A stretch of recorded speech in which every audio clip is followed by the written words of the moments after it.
ঘোষণা দিছিল যে এখানে উজুখানা হবে, উজুখানার টাকা যা লাগবে আমি দিয়ে দেব।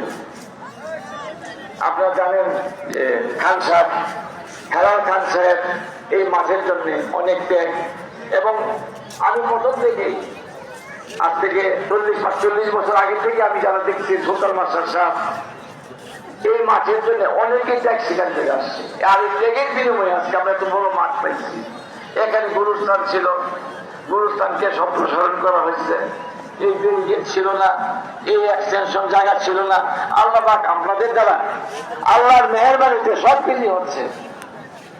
আপনারা মন থেকে আল্লাহকে সন্তুষ্ট করার জন্য, আপনার মা বাবার কবরের আযাব মাফ করার জন্য, আপনাদের ছেলে মেয়েদের জন্য মঙ্গল, ছেলে মেয়ের মঙ্গল করার জন্য আপনারা এই ঈদগাহ ময়দানে কিছু টাকা পয়সা দান করেন আখিরাতের পুঁজি হিসাবে। আমি তো আসলে ওই সমস্ত কাজ করতারি না, আমি এগুলো বুঝিও না। আমি এটুকুনি বলবো যে ঈদগাহ মাঠটা আপনাদের, তাকে স্বয়ং সম্পূর্ণ রাখা, তার সুবিধা অসুবিধা দেখার দায়িত্ব আপনাদের, আমাদের। অতএব আমি সংক্ষেপ করে এতটাই বলবো যে আপনারা